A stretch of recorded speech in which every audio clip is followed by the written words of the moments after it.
어제가요, 안철수 대표의 취임 100일이어가지고, 어제 또 살짝 좀 약간 막말 느낌의 얘기가 나와서 이게 논란이 되고 있더라고요. 그러니까, 100일 기자회견. 이거 하면서 했던 말들 중에 뭐, 여러 가지 뭐, 너무나 뻔한 이야기도 했고, 문재인 대통령 지지자분들에 대한 표현이 이런 게 있어요. 댓글 이야기부터 일단 했는데, 안 봐서 모르겠다. 댓글을 뭐하러 대응하느냐, 요런 방식. 요거는 보통 이제 정치 지도자들 중에요. 1, 2년 차들이 하는 반응입니다. 짬밥의 문제인 네. 것 같아요. 표현을 그리고 꼭 그닥 그렇게 할 그쵸. 필요가 없는 거고. 다음에 그 문자에 대해서는 차단을 해놔서 거의 안 온다. 수작업으로 다 해놨다. 그러니까 보내는 사람들이 특정되어 있는 거다. 일반인들은 아니다. 이러면서 어떤 이상한 의혹을 제기했어요. 근데 이런 게 이제 아, 결국 정치인의 소통이 무엇인가를 적나라하게 보여주는 대목이에요. 요게 네. 정치인들은 칭찬하는 문자는 받고 싶고 비난하는 문자는 안 받고 싶은 거예요. 예. 그런데 이제 우리가 보통 소통이라고 얘기할 때 칭찬이든 비난이든 그거 다 받아들이고 답변하고 할 건 하고 뭐 대응할 그 반대하는 논리가 있으면 반대하고 요게 이제 소통이잖아요. 그러니까 지금 안철수 대표의 어제 그 기자회견 같은 경우는 안철수 대표의 불통 그대로 보여준 것 같아요. 지금 현재의 정치인들 상은 아니에요. 그러니까 네. 이게 속마음은 그래도 돼요. 나쁜 문자 오면 차단도 하고 막 이렇게 할 수 있거든요. 근데 밖으로 표현하는 태도가 너무 나쁜 거예요. 상대방에 대해서 난 니들 몰라. 신경 안 써. 사실 신경 쓰는 거거든요. 이게 신경 안 쓴 사람이 어딨어. 신경 많이 쓰는 네. 거예요. 다음에 이메일에 대해서도 이런 얘기 했어요. 그러니까 문재인 대통령 지지자들이 이메일을 많이 보낸다는 얘기에 그게 민주주의의 적 아니냐. 문재인 대통령 극성 지지자들 공산주의인가 보다 이렇게 표현도 했고요. 난폭 운전을 하는 사람을 미워할 필요가 없지 않나? 어디 가서 사고 나겠지. 이런 식으로 표현한 거예요. 그러니까 저는 진짜 실망한 거는 공산주의인가 보다 이 단어였어요. 이게 뭐야? 갑자기 이게 맥락에도 맞지 않게 메일을 보내면 그게 민주주의의 적인가? 메일을 많이 보내면 공산주의인가? 이게 무슨 뜻인지 독해도 안 돼요. 이게 전체적인 맥락을 보면 이렇게 생각하는 것 같습니다. 문재인 대통령 지지자들은 일종의 문자 보내고 댓글 쓰는 부대가 있다는 인식이 있을 것 같아요. 그게 부대가 있다면 부대가 너무 크네요. 그러니까 그런 인식이 있어서 안철수 씨는 기본적으로 일단 엄청난 피해의식. 그러니까 제가 이런 비교를 하나 해드리고 싶어요. 예전에 이 그 문자에 대해서 논란이 됐을 때 문재인 대통령의 표현이었는데 나는 그 부분에서 정말 깊게 공감했거든요. 뭐냐면은 똑같은 생각 갖고 있는 사람이기 때문에 자제 좀 시켜라라고 당시 문재인 후보에게인가 이야기가 가요. 문재인 대통령이 옛날 정치인들 같으면 공개적으로 이야기할 거예요. 자제하시라고. 근데 내가 명령을 하다라는 대상이 아니라고 생각하기 때문에 거기다 함부로 말을 못하는 거예요. 지지하건 지지하지 않건 상관없이 그분들의 뜻과 행동이라고 생각하는 걸 존중해 주시더라고요. 이제 그거를 야당은 받아가지고 또 저런 식으로 부추긴다. 부추긴다 이렇게 표현하는데 제가 그런 표현 쓰잖아요. 방송에 팬이라는 표현을 안 쓰거든요. 우리는 연예인도 아니고 아무것도 아니다. 그냥 방송이라는 거 하나 존재한다면 굳이 부른다면 청취자다.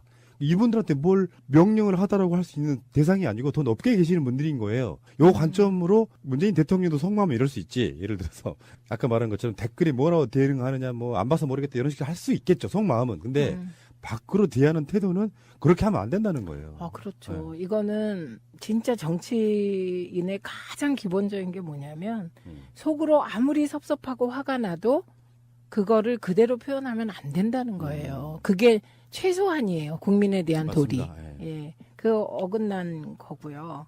그리고 저는 이렇게 막 악담이라고 생각해요. 어디 가서 사고 나겠지. 이 이거 말은. 좀 너무했어요. 이거는 인성을 좀 의심하게 만드는 대목이에요. 문재인 지지자가 다 좋은 사람만 있을까요? 그 중에 일부에 논란이 생길 수도 있지.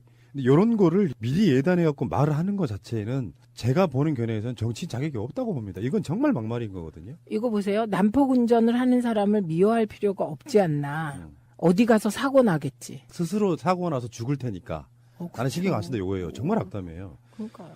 이게 실망했어요. 여전히 실망 중이시네. 뭐. 네. 내가 정치인이라면 제가 안철수 대표 쪽 그 정도 위치에 있는 사람이라면 저는 이렇게 얘기하겠습니다. 그간 서로 이렇게 소원하고 이런 친구도 많았다. 대선 때 제보 조작 같은 여러 가지 문제가 있었고 다시 한번 죄송하게 생각하고 문재인 대통령 여러 가지 논란이 있을 수 있지만 상당히 잘하고 계신다. 경쟁자가 아니라는 이야기는 또 해요. 그러면서 지금 이분들 지지자들을. 네. 협조도 하는 느낌 속에 그래도 우리가 야당이니까 비판할 건 비판해야 되지 않겠습니까? 그리고 문재인 대통령 지지자분들의 비판도 달게 받겠습니다 하면 돼요. 그렇죠. 근데 이거 제가 보기에는 아직도 대선 결과를 받아들이지 못하고 있는 거고요. 다수가 자신을 지지하지 않았다는 게 너무 섭섭한 거예요. 점점점 이러면서 이제 지지율을 까먹으시고 대통령 후보들 지지율 조사를 몇 년 차부터 하나요? 요즘에는 그런 게 안 나오잖아요, 지금. 지금 하면 좀 너무 박근혜 때는 굉장히 빨리 시작했던 걸로 기억하거든요. 1년 차 정도 지났을 무렵부터 이제 뭐 신년 여론조사 뭐 이렇게 해가지고 나오기 시작해요. 차기 대권? 어. 그래도 뭐 대권 한 2년 놔두고 해야 되지 않을까요? 그럼 안철수 지지율을부터 한번 시작 전부터 한번 보고 싶어요. 몇 프로나 나올까? 저도 급 궁금해요. 그리고 당대표 입장에서 김동철 원내대표한테 어떤 시그널을 보냈을지 모르겠는데 최소한 자기가 걸었던 공약 있잖아요. 0세부터 11세까지였어요. 네. 아동수당. 그게 더 좋아요. 네. 0세부터 11세 더 지지해요, 저는. 그러니까 예. 솔직히 말씀드리면 제가 뿔나는 게 애가 몇 살이죠? 지금 9살이거든요. 앞으로 그럼 한 3년 정도 받을 수 있었어요. 만 그러네요. 나이로 하면. 그러네요. 진짜. 0세부터 11세 아동수당 지급을 저는 더 강력히 지지합니다. 저 슬픈 이야기 하나만 하고 넘어갈게요. 좀 숨막힐 것 같아서. 정말 안 좋은 시절이 있었다고요, 제가. 알죠. 네, 아시잖아요. 그래서 아이가 어린이집에 다녀. 근데 무상 보육이라고 해도 특활비 이런 걸 내요. 특활비란다. 지금 너무 온라인이다. 지금 특수활동비 말고 특기비라고 해요. 특기비. 그 당연히 내야죠. 어떤 바이올린비 뭐 이런 거. 그런 걸 내야 되는데 호주머니 돈이 없는 거예요. 그럼 집에를 못 들어가. 그러니까 이게 초반에는 밖에서 빌려서라도 들어갔는데 나중에는 돈 빌릴 데가 없는 거예요. 그럼 어떻게 해? 못 들어가고 밖에서 막 맴도는 그 상황 생각해 보면 10만 원 사실 적어요. 제가 봤을 때는 아동수당 제대로 주려면 30만 원 정도 줘야 됩니다. 그러면서 이렇게 아이들 더 나라고 하는 것도 그렇지만 아직 10만 원 이것도 안 되는 걸 5세까지 해주면서 자기가 걸었던 공약 정도는 원내대표에게 신신당부해서 이건 좀 꼭 합시다라고 그런 건 없잖아요. 저 그러면 안철수 지지할래요. 만약에 안철수 대표가 이번에 원내대표에게 내가 0에서 11세까지 이거 공약한 겁니다. 협상 과정에서 나이를 0에서 6세로 늘려주세요. 이거는 꼭 합시다. 이랬으면 저 지지할래요.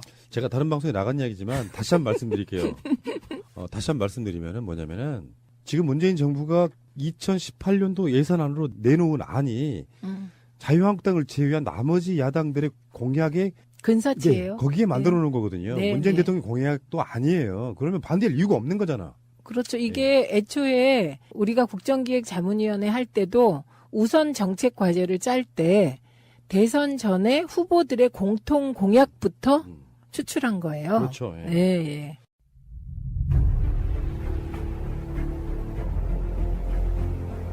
국민들은 국가의 존재 이유가 무엇이냐고 물었습니다. 어려울 때 국가가 든든하게 지켜주고 있다는 믿음을 주어야 합니다. 그것이 국가의 존재 이유입니다. 자, 근데 짧게 하나만 이야기하고 갈게요. 국민의당의 정책위의장 이용호 정책위의장이 예산안 합의 뒤 글을 하나 올렸는데 자기 지역에 예산을 안 주면은 여야 합의를 통째로 깨버리겠다 이런 표현을 했어요. 지금 그 안철수 씨랑 상당히 결이 유사한 그런 방식의 이게 SNS가 문제예요. SNS 활동 잘못하면은 인생의 낭비 맞습니다. 퍼거슨의 이야기가 딱 맞아요. 근데 깨버리겠다. 이건 정말 너무 바닥이 드러나시네요. 우리는 이제 계속해서 SOC 예산에 대한 부분을 네. 이번에 많이 이야기를 하지 않았지만 네. 그냥 야당의 딴지 속에는 SOC 예산 따가는 분명히 그게 있다니까요. SOC 예산 어느 정도 챙겨주면 합의해줄게. 복지 개념은 저는 없다 이렇게 보는 부분도 있거든요. 근데 이거는 너무 이상하네요. 이 정책위 의장이 밤제 터널 예산에 대해서 쓴 이 부분은 되게 그런데요. 기재부가 장기도로 계획에 포함이 안 돼 있고 비용 대비 타당성이 안 나온다고 완강히 버티고 있다. 이거 무슨 얘기인지 아세요? 돈 들인 거에 비해서 최소한의 효율성도 안 나온다. 의미 없다. 예. 의미 없다는 거예요. 그런데 그 뒤에 이 의장 말이 요건이 안 되니까 부탁하는 것이지 그렇지 않으면 왜 내가 이런 밤에 당신에게 부탁하겠느냐고 응수했다. 이건 뭐냐? 그런 얘기 있거든요. 최경환 지역구에 경산에요. 네. 도로를 엄청 많이 놨는데 그 도로들이 차가 안 다닌다는 거예요. 그럼 놓는 의미가 없잖아요. 이런 거지, 이런 거. 물론 이쪽에서는 이렇게 실드를 칠 거예요. 뭐 호남 차별이네 뭐네 해서 발전이 좀 덜 됐기 때문에 호남에는 이런 SOC가 더 들어가야 된다는 그런 논리를 피고 있긴 할 텐데 자기가 그러니까 캐스팅 보트 역할하는 정당의 정책위 의장인데 감히 내 쪽지 예산을 안 들어줘 이거잖아요. 게다가요, 기재부는 수변 도로가 지방 도로여서 불가능하다고 버티고 있다.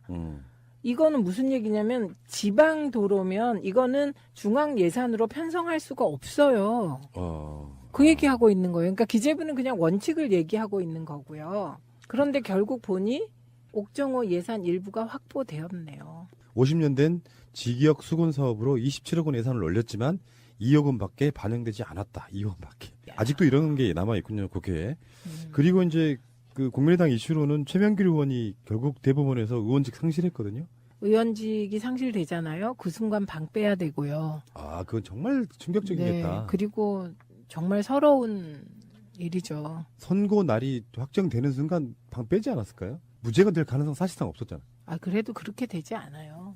무죄의 희망을 버릴 수가 없어요. 최명길 의원이 지금 대표적인 친한이고요. 가장 마지막에 더불어민주당을 탈당한 사람이기도 하고. 4월 재벌거리 원래 있었는데 네. 선거를 줄이기 위해서 6월에 같이 하기로 했었죠. 예. 근데 그 송파을에 재보선 요건이 생겼단 말이에요. 네. 이게 재밌어지겠네요. 이제 확실하게 누가 출마하고 뭐 일설에는 안철수 대표, 안희정 지사 이런 분들의 출마, 홍준표 출마까지도 이야기하고 있다고 그러니까 이게 뭐 그런데 이제 지금 송기호 변호사가 지금 지역위원장으로 선정되어서 그분 활동을 열심히 하고 있습니다. 정책적인 부분 특히 FTA 전문가라면서요, 그분. 네, 유명하죠. FTA 협상 당시에도 되게 원칙적인 입장을 고수하고 있었고요. 예, 그런데 지난번에 저희가 그 사고 지역구를 충원했는데 거기 이제 충원되셨습니다. 송기호 변호사가. 그래서 지금 활동을 하고 있습니다. 네, 1부 마지막으로 짧게 하나만 더 하겠습니다. 바보 홍준표 이런 느낌인데 네. 공격하려고 보니까 막 서류상에 나타난 것만 숫자만 잠깐 본 거예요. 네. 지금 낚싯배 그 선창 1호 사고에 대해서 이런 사고에도 정부 여당이 관련 예산을 삭감해서 퍼주기 복지에 사용했다 이렇게 이야기를 했어요. 네. 근데 사실은 그 VTS 구축 운영 사업 예산이 계속해서 짓고 있기 때문에 네. 완료돼 버리고 나면 거기에 더 이상 예산을 쓸 필요가 없는 상태인데 네. 삭감됐다고 숫자만 보고 음. 그러면서 공격을 해야 됐는데 더 기분 나쁜 건 이겁니다.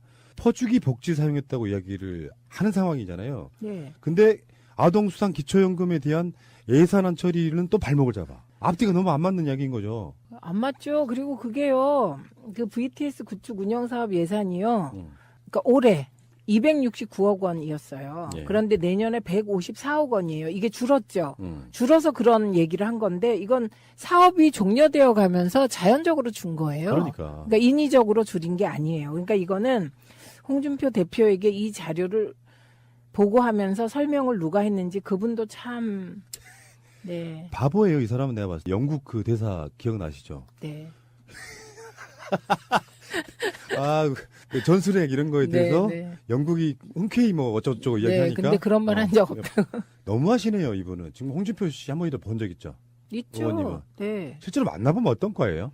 얘기 안 해봤는데요. 전혀? 네. 왜냐하면 어. 제가 국회에 있을 때는 경남도지사셨어요. 그러셨구나. 그래서 스쳐 지나가면서 봤지 일단 자유한국당이나 새누리당 쪽하고 얘기를 할 기회가 별로 없어요. 상임위 아니면. 안 부끄러울까요? 그냥 뭐 그렇겠죠. 근데 더 짧게 하나만 더 이야기하면은 지금 원내대표 경선이 며칠 안 남았거든요. 네, 12월 12일 아닌가? 네. 12 참 희한하죠, 날짜 잡는 것도. 네. 그렇게 되면 홍준표 입장에서는 지금 김성태 의원이 되는 게 가장 바람직한 거예요.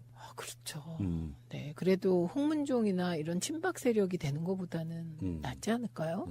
의원님 보시기에 네. 의원님도 자유한국당 내에 들어가 계신 분이 아니기 때문에 모르겠지만 김성태가 되지 못할 가능성이 더 큰가요? 아니면 더 작은가요? 작은 쪽이라고 생각이 드는데요. 그냥 촉으로. 그건 대표 갖고 있는 힘 때문에 그렇다. 왜냐하면 친박이 잡는 것을 원하지 않는 힘. 그리고 또 친박들도 그렇게 경곡에 뭉친 세력은 아닐 거라고 보고. 네, 거기도 여러 마음, 열 갈래 마음일 거라고 보고 또 중도의 조경태 의원 같은 분이 되는 거는 그거는 뭐 또 다음 주 방송이 바로 선거일이네요. 오늘 선거일. 사실 관심도 없다. 그놈이 네. 그놈이지 뭐. 김성태나 홍문정이나 뭐가 달라. 김성태 의원이 들으면 섭하겠다. 김성태가 저는 더 적폐라고 봐요. 바른정당 갔다가 이쪽이 와서 아유 이 인간들 진짜. 도찐 개찐. 예, 그렇습니다.